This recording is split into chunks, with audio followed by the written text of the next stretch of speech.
যে প্রাইভেট হাসপাতাল ক্লিনিক যেটা আছে তাদের থেকে আমরা স্বল্প মূল্যেই সেবাটা দিয়ে থাকি বলেই তারা আস্থার জায়গা এখানে পায় এবং ধারাবাহিক সেবা, যেমন ধরেন একজন গর্ভবতী মা যদি এখানে আসে, এখানে অ্যান্টিনেটাল চেক আপ, এখানে সেফ ডেলিভারি, এখানে পোস্টন্যাটাল চেক আপ এবং এখানে ইপিআইয়ের মাধ্যমে টিকা দেওয়ার ব্যবস্থা, এখান থেকেই তারা ফ্যামিলি প্ল্যানিং অথবা তার যদি অন্য কোনো জটিলতা থাকে সেই সেবা নেওয়া, সব ধরনের সেবা আমরা এখান থেকে তাদেরকে দিতে পারি। এবং এখানে আমাদের সবচেয়ে বড় একটি এনআইসিইউ আছে।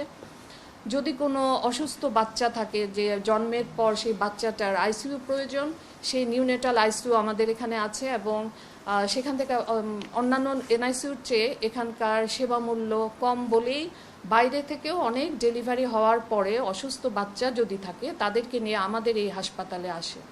এর পাশে আমাদের আইসিইউ আছে, যেটাও খুব ভালো মানের সেবা আমরা দেওয়ার চেষ্টা করে থাকি, যে কারণে অন্যান্য জায়গার তুলনায় কম মূল্যে আমরা এখানে সেবা দিই। এবং আমাদের আইসিইউর ঢাকা মেডিকেল কলেজ বলেন অথবা অন্যান্য যে হসপিটালগুলো আছে যারা এসে এখানে দেখে গিয়েছে ওনারাও এখানে সন্তুষ্টি প্রকাশ করেছে। এবং আমাদের ডায়ালাইসিস সেন্টারের কথা আপনারা ইতিমধ্যে জেনে গিয়েছেন। আমাদের ডায়ালাইসিস সেন্টারে 3টা সেশনে আমরা ডায়ালাইসিস সেবা দিয়ে থাকি এবং রুগীরা এখানে খুবই সন্তুষ্ট, ইনফেকশনের রেট খুবই কম এবং আমাদের যেভাবে সংস্কার করা হয়েছে আগে থেকে আমাদের ফ্লোর বলেন, অ্যাপক্সি দেওয়া যেটাকে বলা হয়ে থাকে, অ্যান্টিব্যাকটেরিয়াল কোটিং দেওয়া, সেই ধরনের ব্যবস্থা আগেও ছিল। পাশাপাশি ভেন্টিলেশনের জন্য সংস্কারের প্রচুর ব্যবস্থা নেওয়া হয়েছে। প্রথমেই সরকারকে ধন্যবাদ জানাই এবং কৃতজ্ঞতা জানাই 8 দিনের লাইসেন্স পুনর্বহালের জন্য।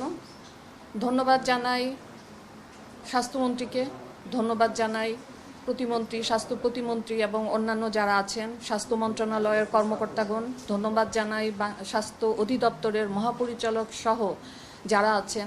সবার প্রতি আমার অন্তরের অন্তঃস্থল থেকে আমি কৃতজ্ঞতা জানাই 8 দিনের লাইসেন্স পুনর্বহালের জন্য। এবং আমাদের 8 দিন মগবাজারের 8 দিন উইমেন্স মেডিকেল কলেজ হাসপাতালে আমাদের ডাক্তার, নার্স, রিসিপশনিস্ট এবং অন্যান্য যারা সেবাকর্মী আছে সবাই এতদিন অপেক্ষায় ছিল কবে থেকে আমরা রুগীদেরকে আবার সেবা দিতে পারবো।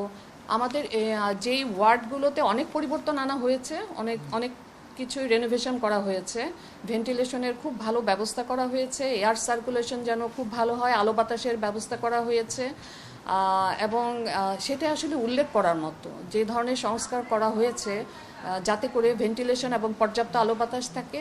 আর আমাদের ট্রেনিং চলছিল, আমাদের এই সময় আমরা ডাক্তারদের, নার্সদের এবং অন্যান্য সেবাকর্মী যারা আছে তাদেরকে আমরা ইমার্জেন্সি ম্যানেজমেন্ট ট্রেনিং, যেটা এএলএস বা বিএলএস, বেসিক লাইফ সাপোর্ট বা অ্যাডভান্স লাইফ সাপোর্টের ট্রেনিং দেওয়া, সেই ট্রেনিংও আমরা দিয়েছি। এবং তাদের কমিউনিকেশন, তাদের কাউন্সিলিং ট্রেনিং, এই ধরনের বিভিন্ন রকমের ট্রেনিং আমরা নার্সদেরকে এবং অন্যান্য রিসিপশনিস্ট বা সেবাকর্মী যারা আছে তাদেরকে আমরা দিয়েছি।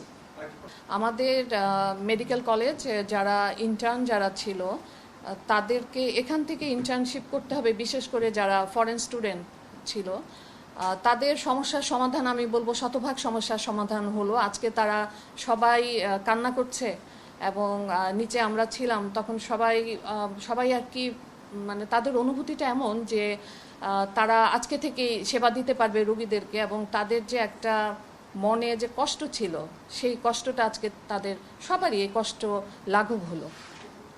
এই বিষয়টা আমরা তো এই তো কিছুক্ষণ আগে আমরা লাইসেন্স পুনর্বহালের চিঠিটা পেয়েছি, তো আমরা ডাক্তার, নার্স সবার সাথে কথা বলবো।